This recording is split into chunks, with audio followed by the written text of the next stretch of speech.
Are you an edgelord? How about a goth girl? Do you think it'd be fun to play one in your next D&D game? I'm listening. Regardless, today we're going to make a character whose dark, shadowy flavor is just off the charts. But not only that, they're going to be able to do it all. Support, control, loads of utility, with really solid scaling damage and fantastic survivability. Welcome to D4.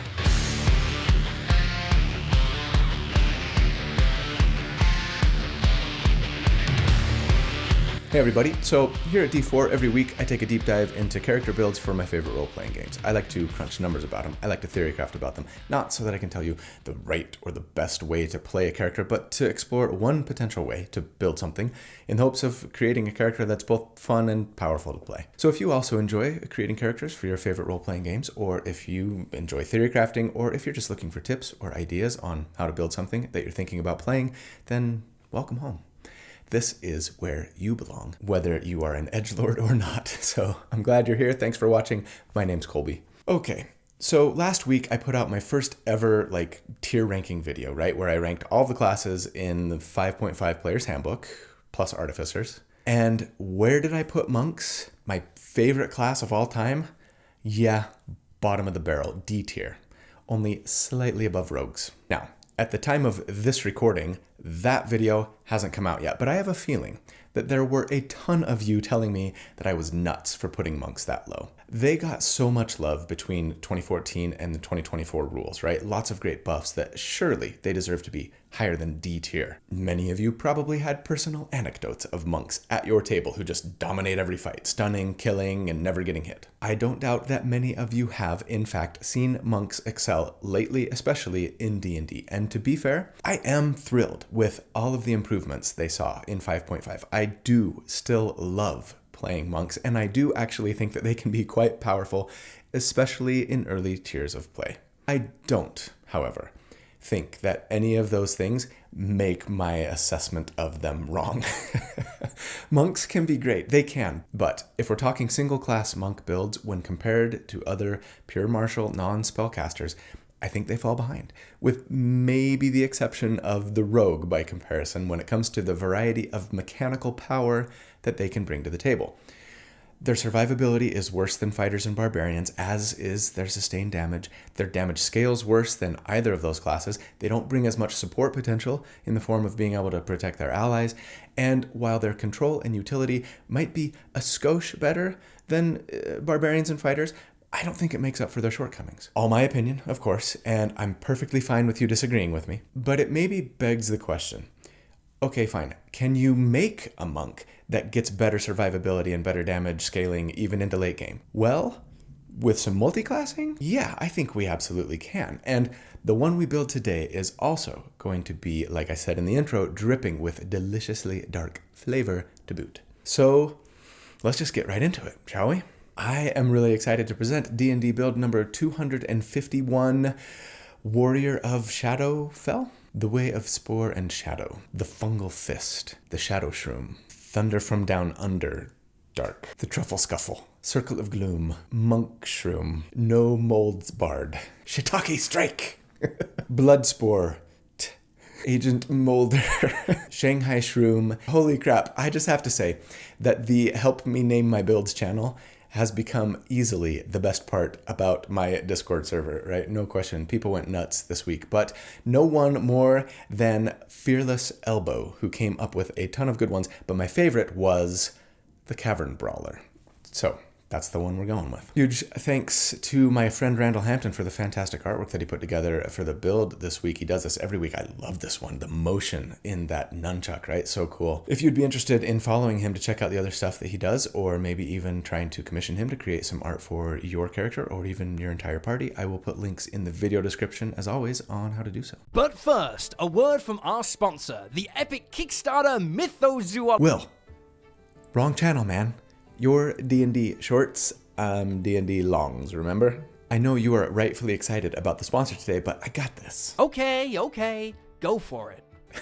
Okay, so I am super excited to tell you about the sponsor for today's video, Heliana and Ryoko's Guide to Mythozoology, which just launched on Kickstarter today at the time of this video release. And you know what? Considering the fantastic quality that, Will from D&D Shorts and the rest of the team working on these books do, I bet they have already completely smashed their funding goal, haven't they? You should go look right now. URL in the video description, pinned comment. I'll wait. I promise. I'm not going anywhere. Was I right? I was totally right, wasn't I? Tell me in the comments how far ahead of their goal they are right now. Of course I'm right, because these books are a realm-shaking 2-book expansion for D&D 5e, chock full of massive kaiju monsters and summoning and spells and feats and amazing artwork, and it is compatible with both the 2014 and the 2024 rule sets.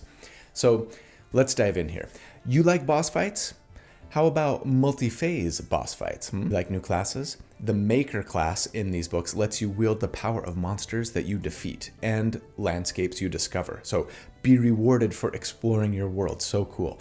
How about vehicle combat, where you and your allies can power a Pacific Rim-like kaiju of your own to take on enemy kaijus? There is so much awesome content in these books, Heliana and Ryoko's Guide to Mythozoology. We're talking over 40 new spells, over 40 new feats, an armor mastery skill tree system to help close that martial caster divide a wee bit. Thank you very much. Over 100 new monsters, over 26 new subclasses, holy cow. Like the Calamity Barbarian or the Circle of the Blade Druid, which sort of sounds like if I could make a druid subclass, this is exactly what I would make. A true druid spellsword? Sign me up. So yes, you should totally back this project because it looks freaking amazing. Like I said, the link is in the pinned comment and in the video description. If you used that link, it'd be awesome because then Will know that I sent you and I can lord it over all of the other D&D YouTubers for how much better my viewers are than theirs, right? You guys don't watch other D&D YouTubers, do you? Just me, right? Right? But also, check it out. You can get free playtest materials for several of the subclasses, the species, the monsters, and more. So you should at least check those out, right? Also, if you back this project within the first 72 hours, so clock's ticking, you get a free blue crystal myth dice set. What? Free dice? So, okay, don't wait. And there's lots of other cool stuff that you can only get when you back it in Kickstarter, like plushies and mini STLs. For reals, go back this thing, you guys. It's gorgeous and awe-inspiring, and you won't regret it. Help them hit their next stretch goal, please. All right. Huge thanks to Will and to everyone else at the Ryoko's and Heliana's teams. I really appreciate the support, and I can't wait to see the release of these books. They're going to be amazing. Okay, let's get back to the build. All right, at level 1 for our starting class, we're going fighter, and I don't want to hear about it. If you don't want to do this, don't. Just know that you would be giving up about 20% damage and constitution saving throw proficiency, which I'm really going to want on this build. Now, sure, we could replace a level of fighter with feats. It would take 3 of them to get what I want with just a single level dip. Weapon Master, Fighting Initiate, and Resilient Constitution. And we are mostly going to be a monk, meaning we'd like to get to 20 Dexterity and 20 Wisdom as soon as possible. So yeah, this is the path that makes the most sense to me, but you can go a different route and do less damage if you want, and that's okay. For our species, I would want to be a Shadar-kai elf if I could for this build, I think. Drow fits the theme really well too, but yeah, I'm really going for Shadowfell or Underdark kind of flavor with the build today, and Shadar-kai is a little stronger mechanically as they can proficiency bonus times per day, teleport up to 30 feet as a bonus action, just like they had Misty Stepped, but without needing to cast the spell. And when they do, they have resistance to all damage until the start of their next turn. Man, that is so good. If you can't or don't want to go Shadar-kai though, I think Drow, like I said, is also a solid backup choice here. And as always, any species will work fine. For our background, I'm going to say, as always, take an old or a custom one, make it your own. But if you can't, the Genie Touched background from the recent Faerun book will work great. It gives us both the origin feat and the ability score increases that we want. As for what that origin feat is, yeah, I want Magic Initiate Wizard here so that we could learn 2 wizard cantrips, just pick your favorites there, but always useful. And then 1 first level wizard spell that we can cast once per day for free, and then more if we have spell slots, right? And the spell I would want to focus here on, of course, would be Shield.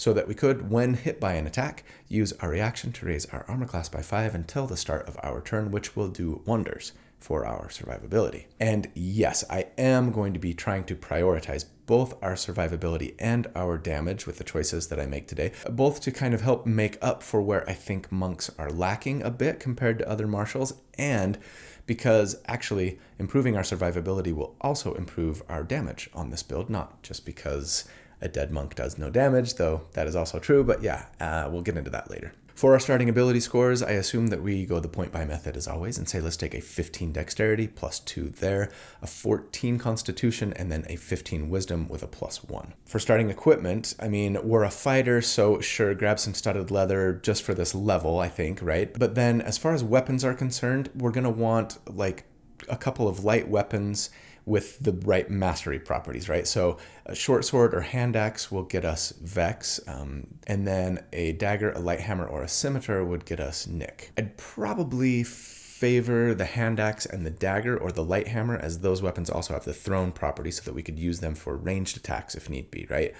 And their lower damage die or lack of finesse property won't matter much, at least next level. So sure, maybe right now just go with the short sword and the scimitar, but you could switch that out starting next level and not suffer for it, as we will see.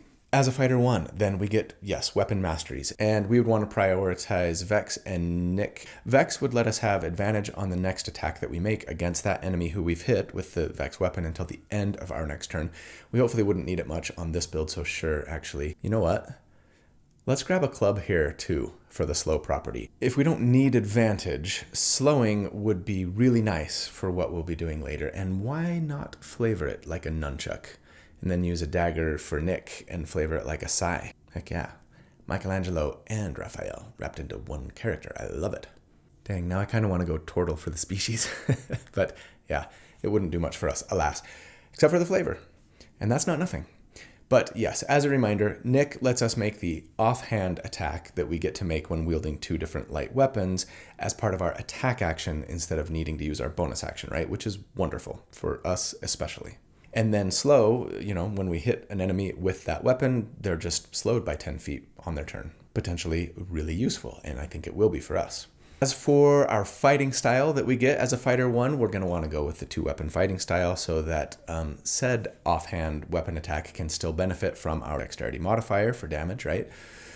And then we get Second Wind, which lets us heal ourselves as a bonus action for a D10 plus our fighter level twice per day, recovering 1 use on a short rest. Yay for more survivability. But at level 2, yes, we're going to start taking monk levels, and we're going to be here for a while. So as a monk 1, we get martial arts first up, which says that when we are unarmored, not using a shield, and making attacks with only unarmed strikes or monk weapons, which are all martial melee weapons that have the light property, remember, then we can make an unarmed strike as a bonus action, use dexterity for the plus to hit and damage, even with our weapons, right? And even if they're not finesse weapons. And we can use dexterity for our grappling and shoving, right? And then finally, use a d6 for damage for all of those attacks, regardless of what the weapon may normally use. So, hooray for nunchucks and sais. And then we also get unarmored defense here, which says that, again, if we are unarmored and unshielded, our armor class equals 10 plus our dexterity modifier plus our wisdom modifier 2, putting us at a decent but not amazing 16 for now. You know who is amazing, not just decent? My channel members and patrons. Let me give them a quick shout out, if you wouldn't mind. You guys, thank you so much for your support. It means the world to me. I could not do this channel without you. If you're not a member or a patron, I'd love it if you'd consider becoming one. There's a little button down there that says join, or you can find a link to my Patreon in the video description, where you can learn about all of the perks that I offer to my members and patrons, including access to the library of write-ups that I do for each of these builds so that you can recreate them yourself a little more easily, access to, yes, the aforementioned community Discord server, and access to the live monthly Q&A hangout sessions that we have. I give all of my perks to all of my channel members, regardless of the level that they sign up at, as long as it's just silver or higher, which is like a couple bucks a month.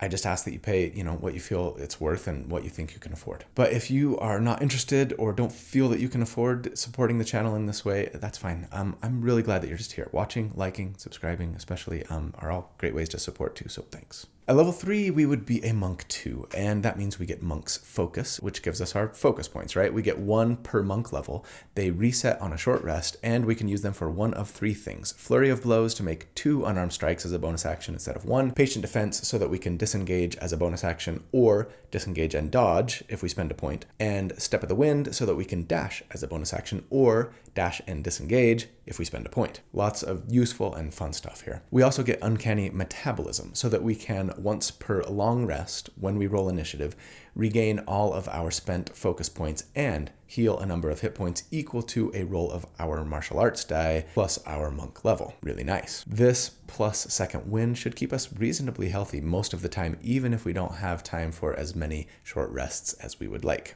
Finally, we get unarmored movement here, which says that if we're unarmored and unshielded again, then our speed goes up by 10 feet for a very nice 40 feet of speed now. Vroom vroom. At level 4, we would be a monk 3, and that means we get deflect attacks first up, which is a nice survivability tool, letting us use our reaction to reduce damage from a bludgeoning, piercing, or slashing attack that hits us by a d10 plus our dexterity modifier plus our monk level.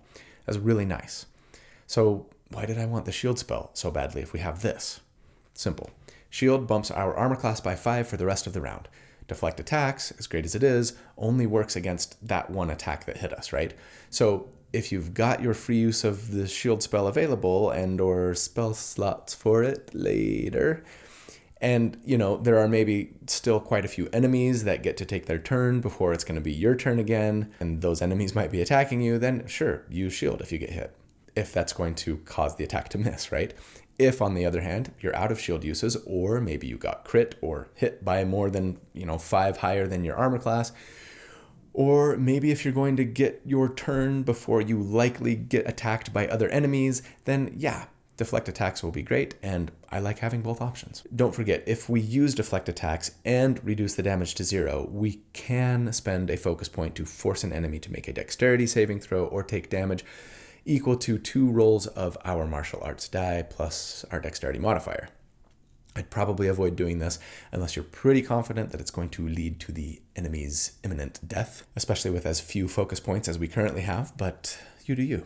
But then, yes, we get our subclass here, and in case you hadn't guessed yet, yeah, we're going with the most flavorful of all the subclasses, the Warrior of the Shadow. Though I will say that, and I mean this, any subclass I think would work pretty well here. I think Shadow is best both thematically for this build and mechanically, but Open Hand, Mercy, and Elements would all have some solid pros going for them too. Just don't go Sun Soul and you'll be fine. Hey, I did a pretty decent Sun Soul monk build, I think, a while back. Check it out there if you want to see it. Hardly anybody watched it.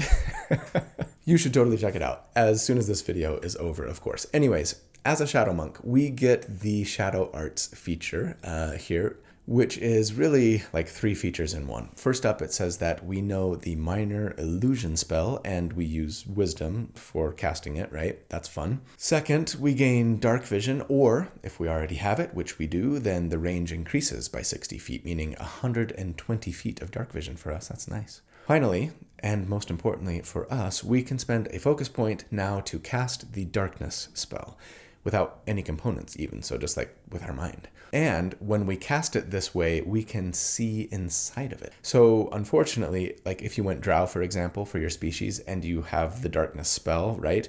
Well, you wouldn't technically be able to see inside it when you cast it as a spell from being a Drow, right? You gotta spend a focus point to be able to see inside it, which kind of sucks. And maybe your DM will just hand wave that for you. Also, we can move that darkness to a space within 60 feet of us at the start of each of our turns. No action required, and that's so very, very useful. So yeah, I haven't used darkness on a build for a while, but I mean, dang, elf starting level 1 fighter and using the darkness spell? What is this, 2020? I'm going back to my roots, another. Don't at me about Imagine Dragons, okay? I'm a fan, and I'm not sorry. And they have dragons in the name. Every D&D fan should be a fan of Imagine Dragons. Okay, let's talk about darkness for a minute. Lots of pros and cons here that I need to acknowledge for the haters and make sure newbies know about. Usually, even those with dark vision can't see inside the darkness spell, right? You gotta have special sensory perception like we do, or like the Devil's Sight Warlock Invocation grants, or like Blind Sense, etc. This means that if you put this darkness over an enemy and they can't see you, but you can see them, you will have advantage on all of your attacks against them, and they will have disadvantage on all of their attacks against you, and that is awesome. And is the main mechanical reason that I wanted to go Shadow Monk for the build today. And while no, in 5.5, we can no longer cast darkness on something that even we are carrying, the fact that Shadow Monks can move the darkness up to 60 feet at the beginning of their turn makes this super awesome, both for our damage and our survivability. But yes, of course, huge drawback, right? Because in all likelihood, unless they build for it, your allies aren't going to be able to see inside that darkness either. And it's a big area, 30-foot sphere from end to end. This can potentially be super disruptive. So what do? Talk to your allies and your DM before you bring this character to the game so everyone knows what's going on and can weigh in on how much this will or will not bug them. Can they do something to help them take advantage of your darkness, like grab the blind fighting style or the Devil's Sight Invocation? Can they just be okay with mostly focusing on other enemies while you do your thing in the bubble of darkness? Can you be okay just not using the tactic once in a while if you get into a close quarters fight or if you're going up against a single boss or something? Now, I will say this. And a lot of people forget or don't understand this bit about darkness and being unable to see in general, but keep in mind, if the enemy can't see your ally and your ally can't see the enemy, it doesn't mean that your allies will have disadvantage on attacks that they make against that enemy that's inside the darkness, right? The enemy can't see the attacker, therefore the attacker has advantage on the attack. But the attacker can't see the enemy either, so they have disadvantage on the attack. Thus, the advantage and the disadvantage cancel each other out, and the attack is just made as normal. Of course, if your ally otherwise would have had advantage, maybe they're a Vengeance Paladin, or they've knocked an enemy prone and they're in melee, etc., well, too bad for them. 2 sources of advantage and 1 source of disadvantage don't mean advantage, right? They just all cancel each other out. And yes, there are potentially other problems with your ally not being able to see an enemy that they'd like to target. They won't be able to target them with most single target spells, for example. And like they won't be able to heal you if you need healing or buffing for that matter. So for this Shadow Monk that we're building today, let's go into it with our eyes wide open. And if the tactic isn't going to work for you and your party, that's fine. I'd probably go open hand monk here instead so that you can try and knock your enemies prone and get advantage that way. Together with your Vex weapon, maybe even as a Hill Giant Goliath if you really want to be safe, you should be able to have advantage fairly reliably most of the time. But I really wanted Shadow today, both again for the fantastic flavor and for the disadvantage that it would give enemies on hitting us most of the time. We really want to avoid getting hit if possible, and this would help us tremendously to that end. So I hope that you can make it work with your party. Okay, let's move on. At level 5, we would be a Monk 4, and that means first up we get Slow Fall, which lets us use our reaction to reduce falling damage that we might be subjected to by 5 times our Monk level, super fun. And then we get our first general feat, and yes, I want to take Elven Accuracy, but you know what? Even if I couldn't or didn't want to use Elven Accuracy on this build, I think I would still want to be a Shadar Kai if I could. Being able to teleport and get damage resistance is just kind of huge and will do great things for our survivability and, before long, our damage too. Anyways, Elven Accuracy, as a reminder, is going to bump for us our Dexterity by 1 to 18. That's lovely. And then says that when we make a Dexterity, Intelligence, Wisdom, or Charisma-based attack and have advantage on that attack, we can roll 3 d20s instead of 2. And that, yes, will really do wonders for both our hit and our critical hit chance.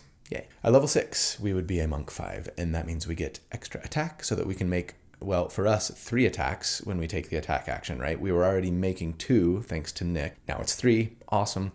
Meaning 5 attacks on our turn if we have the focus point to spend for Flurry of Blows, right? And then we also get the much beloved, much hated Stunning Strike, which lets us spend a focus point when we hit to try and stun an enemy and that stun lasts until the start of our next turn, if they fail their Constitution save. But if they succeed, they're just slowed, which would have their move speed and give advantage on the next attack against them. And coupled with slow from our nunchucks, or tonfa, or just club, if you're boring, I guess. I mean, that would probably reduce an enemy's speed to 5 or 10 feet, which would not be enough for them to escape out of our darkness unless they took the dash action, meaning even if they're succeeding on Stunning Strike, we're still putting down some really solid control here, right? They would either have to stay in the darkness and make attacks with disadvantage and be getting hit by us with advantage, or they would have to waste their turn trying to get out. And then on our turn, we could just move it back over them again. And yeah, Stunning Strike as a result feels a lot more powerful now on this build than it does for other monk builds, I think. Don't forget, our martial arts die does jump up to a D8 at this level, and it's just in time for our first damage report. So let's get into what combat would ideally look like for us at this level. On round 1, you're going to be casting darkness over the area where your enemy is right in the middle of it, right? Or chosen enemies if you can get more than one. Remember, it takes an action to cast and it does require concentration, thus one of the main reasons for starting fighter, yeah? Afterwards, we would simply run up to them inside of the darkness and spend a second focus point to make 2 unarmed strikes. On subsequent rounds, we would simply move the darkness if need be, use our action for 3 weapon attacks and our bonus action for 2 more, assuming we had the focus points for it, and we should have just enough to do all of this for each round of a 4-round combat encounter. Hopefully you're getting short rests on the regular, but we do have uncanny metabolism to replenish those focus points at least once per day. So most of us should be pretty good here for most of our combat encounters. Alas, that doesn't leave us with much to attempt stunning strikes, but you could always go for that on round 1 or 2 and see a bit of a damage decrease at the end of the fight. It might very well be worth it, since usually by round 4, right, we're probably in mop-up stages anyways. But yes, in the end then, we're making 5 attacks per round after round 1, and that feels amazing at level 6, right? And each of them will do a d8 plus 4, but made, I assume, with the super advantage of Elven accuracy, right? And thus, averaged over a 4-round combat encounter against enemies with a 10 armor class, we would do 39 damage per round, and against a 15 AC, it would be 37 DPR. And I mean, compared to other DPR builds that I've done to date, that's good, but definitely not topping the charts or anything.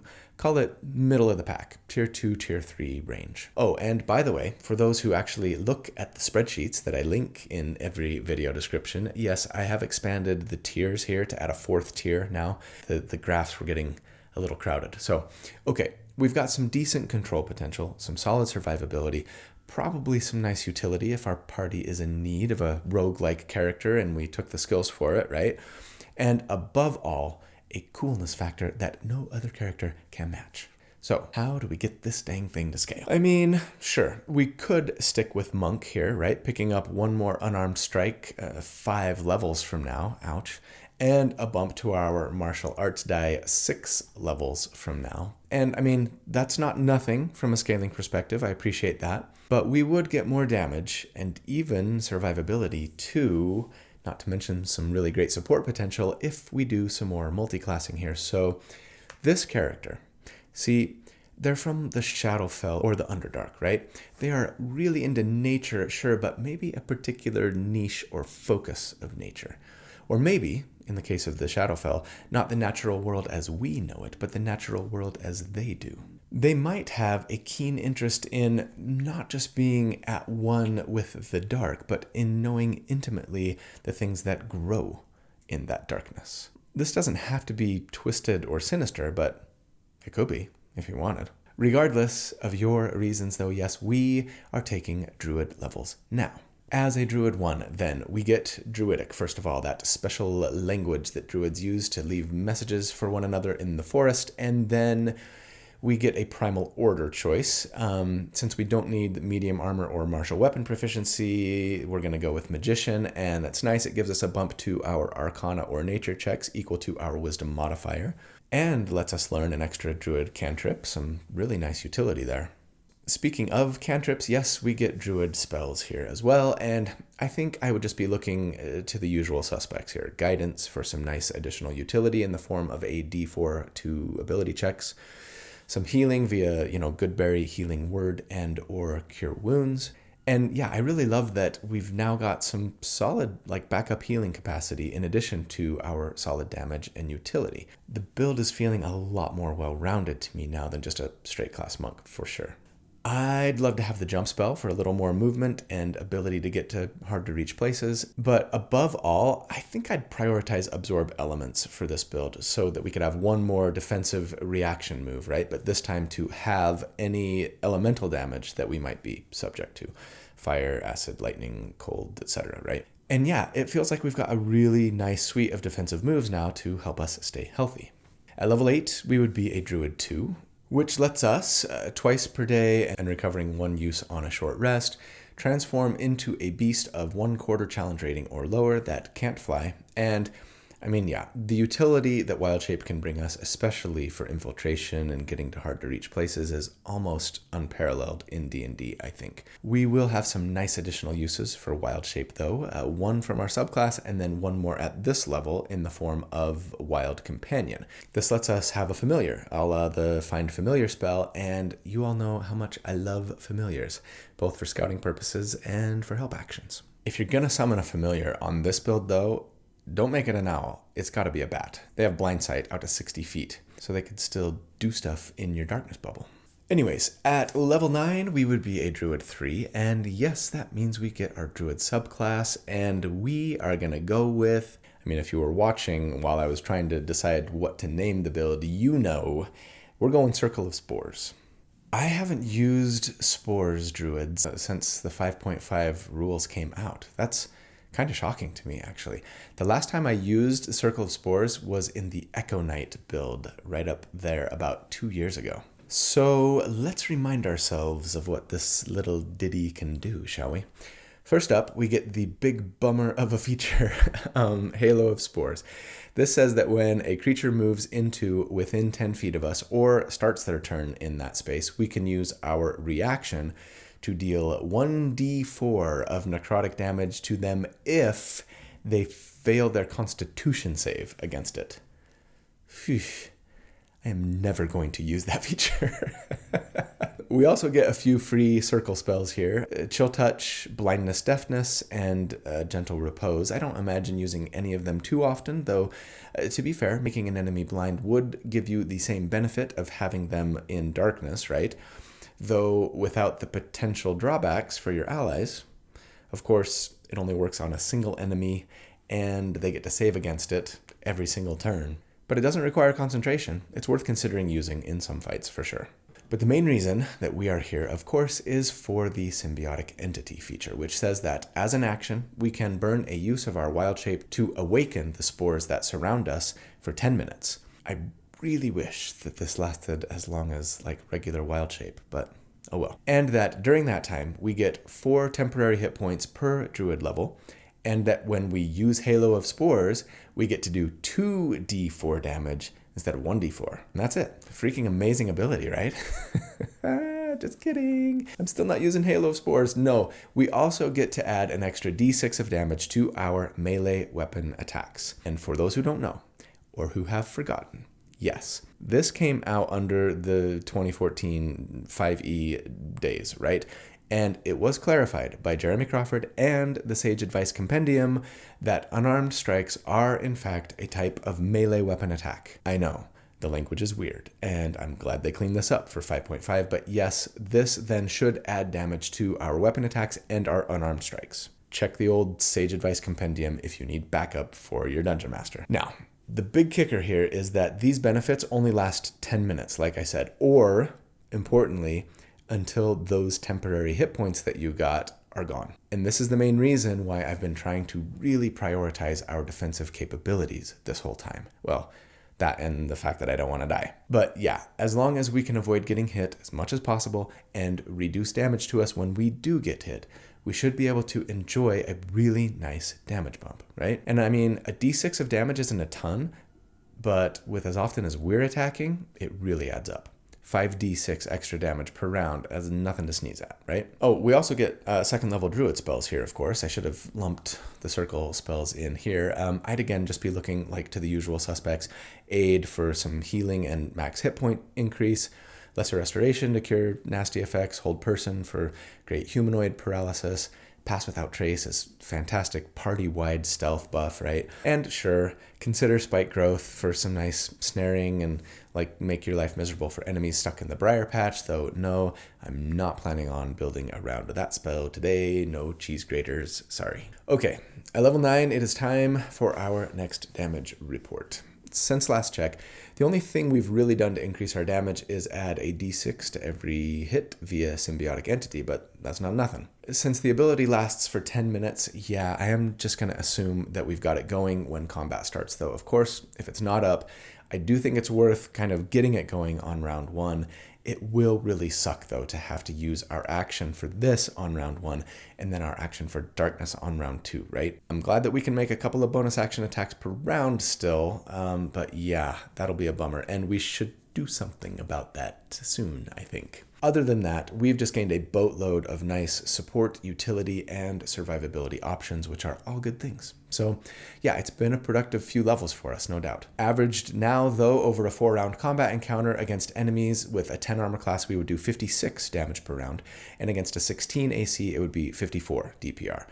And that's a solid increase, but, you know, compared to other sustained damage builds that I've done to date, it puts us still in the, like, good, not necessarily great area, bottom of tier 2, top of tier 3, similar to before. But now, with much improved support, utility, and survivability. So yeah, I love where the build is at here. Super well-rounded, and doing really solid damage. Let's see how it looks moving into tier 3 of play. First up, at level 10, like I said, I think we've got to do something about our potential, like, slow setup rounds, right?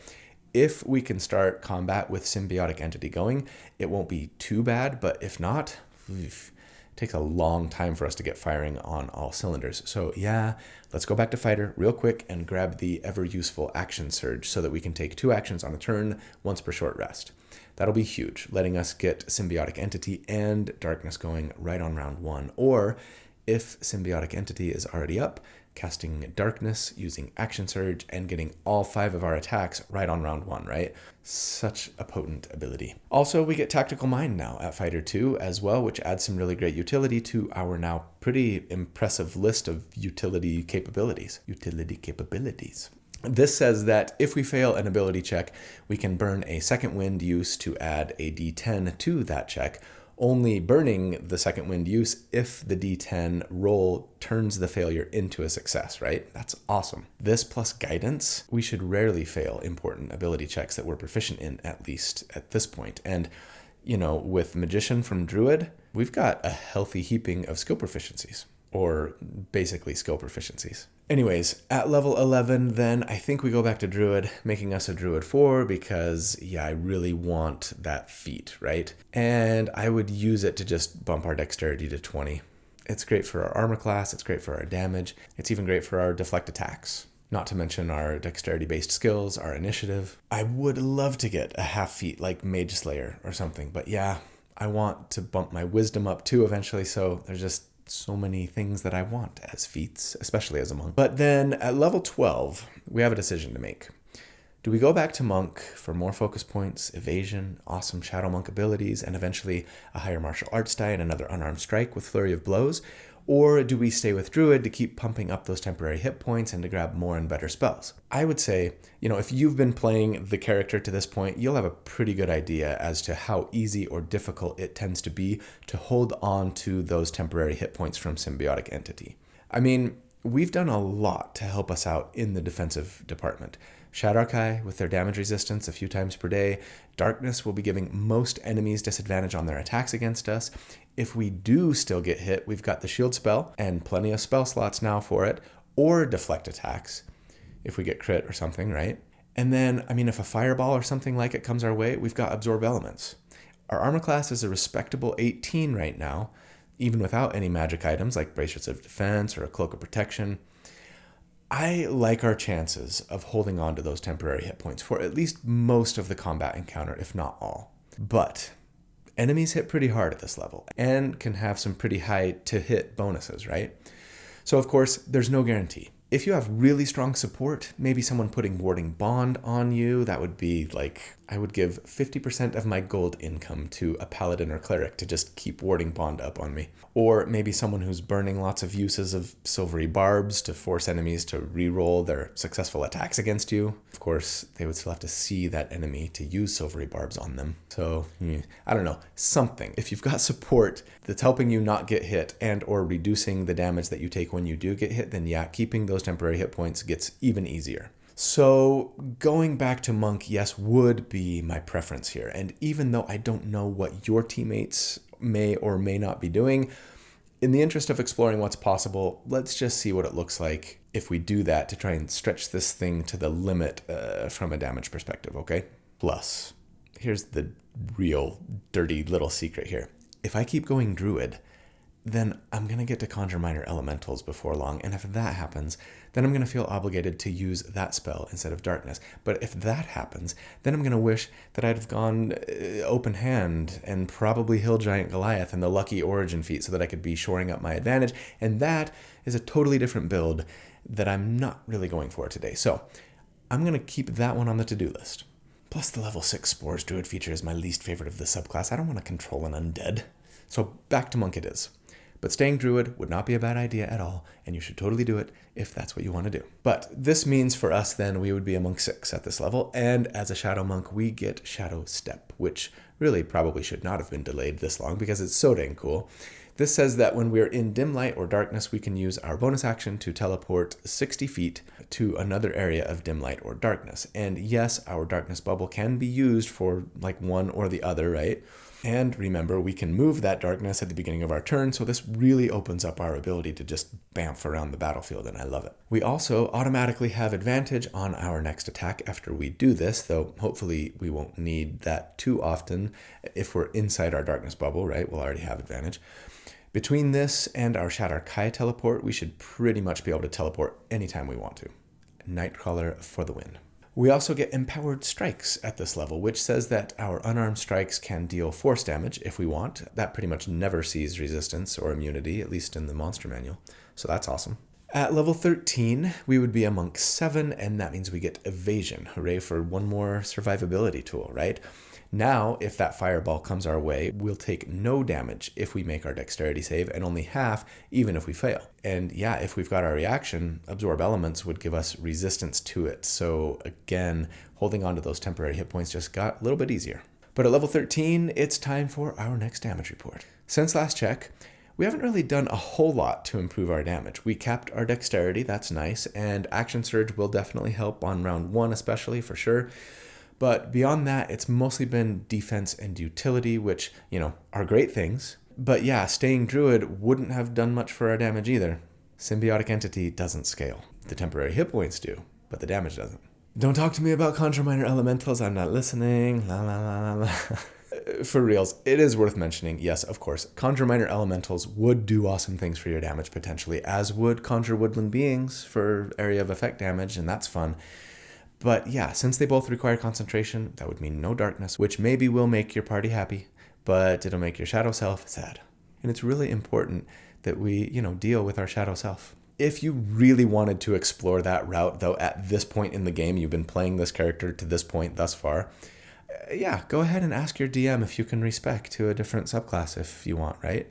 Maybe when you get some downtime, maybe the spores have awakened an ability to poison enemies, and combined with the life-giving primal power that the druid is unlocking within you, it makes sense to switch to Mercy Monk.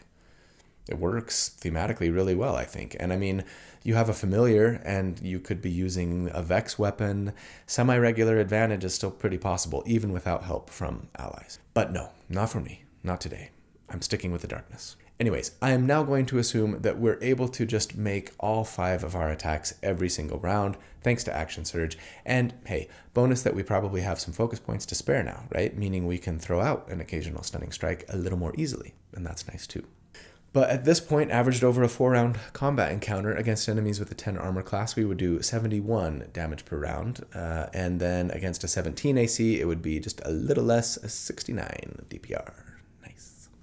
And that's a decent little bump, but we're settling pretty solidly into tier 3 territory now compared with other damage focused builds that I've done to date thus far at this level. I'm trying to keep up, but is like swimming upstream here, people. It's so hard not to cheat and just go for Contra Minor Elementals. But hey, like I often say, keep in mind that these comparisons are to builds that were sometimes just kind of doing damage and little else, right? We bring a healthy heaping of other things with us to the table. And I mean, 70 damage per round is nothing to be sad about. Oh, and look at that. I see a little more damage scaling on the horizon. Let's push forward. At level 14, we would be a Monk 8, meaning we get another feat. And yeah, I'm just bumping Wisdom here. This is going to help our armor class and all of our monkish and druidic things. So feels like the best move for sure. And then at level 15, we would be a Monk 9, which means we get acrobatic movement. This is neat when we can use it, run up walls and across liquids on our turn. It's fun, but they really should have given us one of the Monk 10 features at this level, honestly. I'd have been happy with either one of them. We get 2 at level 16 when we're a Monk 10, Self-Restoration, which lets us just end the charmed, frightened, or poisoned conditions on ourselves at the end of each of our turns. No action required. Super fantastic for like survivability and to just keep from being controlled, right? Oh, and we also don't get exhausted by not eating or drinking. Hopefully that helps you out at some point in your career. I don't know, we've got Goodberry maybe, so probably not. But then we also get Heightened Focus, which upgrades our initial martial arts features. Patient Defense now gives us temporary hit points equal to 2 rolls of our martial arts die if we spend a point for it. Alas, those temporary hit points do not stack with or refill our symbiotic entity temporary hit points or anything. I'd love it if they did. Step of the Wind now lets us bring a friend with us when we spend a focus point for the ability to dash and disengage, right? And they don't provoke opportunity attacks either. Super fun and often super useful. And then, yes, Flurry of Blows now makes 3 unarmed strikes instead of just 2, which is a nice little damage increase for sure. 6 attacks per round feels very monk-like, according to the fantasy that I've got in my head about monks anyways. But then finally, for us, at level 17, we would be a Monk 11, and as a Shadow Monk, we get improved Shadow Step, which is great in that it says if we spend a focus point on Shadow Step, doesn't cost 1 normally, right? Then we don't have to start and end in dim light or darkness. It's pretty sweet since we still get advantage on our next attack. And now, with improved Shadow Step, we can also make just 1 unarmed strike when we bamf to our target, so we're not giving up all of those unarmed strikes we typically make with our bonus action when we need to teleport. Also, yes, we do get another bump to our martial arts die. It's a D10 now. And again, just in time for our final damage report. Since last check, the real damage increases have come right at the end here with our 1 more attack per round and every one of the attacks doing a D10 instead of a D8 finally. Otherwise, we've again just added a bunch of nice utility and defense and focus points, of course, for lots more stunning strike attempts, among other things. But at this point, averaged over a 4-round combat encounter against enemies with a 10 armor class, we would do 92 damage per round, and against an 18 AC, it would be 89 DPR. We got so close to that century mark. And I mean, hey, if you just have even some +1 fist wraps and +1 weapons, you're basically there on average, right? But at this level, compared to other damage dealing builds to date, we're kind of in the same place in the upper end of tier 3. So let's go a little deeper than damage here at the end with some final thoughts. The tier score for the build, if you take the damage they do against every enemy armor class that we calculate for at each of the 4 damage reports and just average it into one big number, we end up with a 58, which puts them right near the top of tier 3. And so, okay, yeah, on the one hand, I'm having the darndest time, you guys, trying to build a monk that can even get into the better than average range of other damage-focused builds, even with all the multiclassing we did. And yeah, that frustrates me a bit, especially since I'm making some pretty heavy assumptions about us being able to hold on to those temporary hit points, right? And if we lose them, our DPR goes down by about 15 or so, depending on enemy armor class. Don't forget though, if we do lose those temporary hit points, I haven't talked about this, we can potentially reuse Symbiotic Entity mid-fight if need be. We have 2 uses per day of Wild Shape and get 1 back on a short rest, right? Yeah, it takes our action to do so, but still good to remember. And I know, I really do that, especially in-game, out of the lab. A build like this with lots of utility and support and survivability might feel a lot better, a lot more useful, a lot more powerful even than plenty of builds that might be beating this one in the damage spreadsheets, right? Maybe what I'm kind of wishing for is just a monk option to forego some of all of that other really good stuff if I wanted more damage. Just play a different class then. Okay, sure, honestly, that's not an invalid argument. Not every class needs to be the best at something, right? Even if they like try and build for it. Now, some people are going to maybe be trying to point out other things that we could have done to boost our damage a bit here. Grab Hunter's Mark or Hex. People say that all the time in my monk builds in the comments. But yeah, sorry, with how often we'd be giving up our bonus action to transfer that spell, it hurts monks more than it helps, especially since it requires our concentration, meaning no advantage nor improved survivability from darkness. And yeah, you can go the cheese grater route as an elementalist or open hand monk especially. I've done both, and the damage results are similar to what we've got today. What if we went for Conjure Minor Elementals on a monk? With as many attacks as monks make, wouldn't they arguably benefit from that spell more than anybody? Sure, but at that point, you're not really a monk, are you? You're a druid with some monk levels. I'm not saying it's not a great idea, but I mean, it also wouldn't come online until level 12 or 13 if you started fighter. And a lot of us don't even play the game at that level, right? Anyways, I don't mean to be all gloom and doom, pun intended. I do want to be doom and gloom. You know what I mean? Monks are still awesome in a lot of ways. I really do believe that, despite me saying they were D tier last week. Even just a single level of fighter and like no other multiclassing gets your damage close to the hardest hitters in tier 1 and early tier 2 of play, where most of us spend most of our time playing, right? And yeah, all the other fun and useful things that monks bring are great, and Stunning Strike can be, potentially, a DM's worst nightmare. My favorite thing about this build, though, it's really the flavor of all of that Shadowfell or Underdark darkness, combined with the sheer versatility of it all.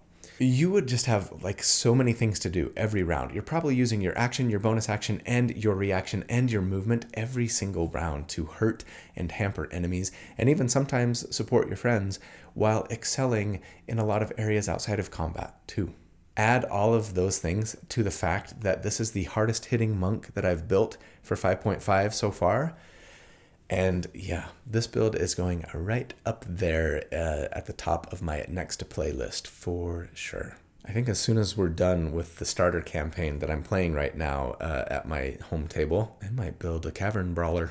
But anyways, that's the build for the week. I hope you enjoyed it as much as I enjoyed making it. I love you guys. Thank you so much for all that you do for me and for this channel. I appreciate your support more than you know. I hope you have a fantastic day and a really great week. And if you don't, I certainly hope that you will not give up. Please hang in there. I know you can do whatever it is that you're struggling with right now. I hope that you will do good and be kind, and that I see you again very, very soon. But until then, take care. Bye.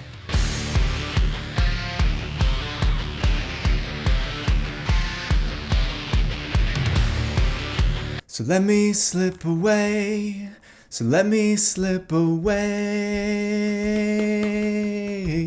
Vindicated, I am selfish, I am wrong, I am right, I swear I'm right. Swear I knew it all along, and I am flawed, but I am cleaning up so well. I am seeing in me now the things you swore you saw yourself, like hope. I feel like I've got to do some kind of emo song for the build today, right? I mean, this is one of the emo-iest builds I've ever done. Maybe the most. So Dashboard Confessionals felt appropriate. That song, I'm going to out my son here, was like one of Knox's favorite songs when he was like 5. I think he really liked the idea of being vindicated, being right all the time. Knox, you're editing this video. Feel free to step in and defend yourself if you'd like. I don't think you need defense. I think it's a perfectly valid feeling to have, especially as a 5-year-old. But not only that, there is construction going on just outside my window today, and I'm a little nervous that the mic is going to pick it up. But there's not a lot I can do. I need to record today, and they'll probably be going for several days. So if you can hear it, sorry. All right, let's see. Hey Siri, put yourself in airplane mode. Yeah, I want magic wishy. And for our grappling and shoveling. I say that a lot.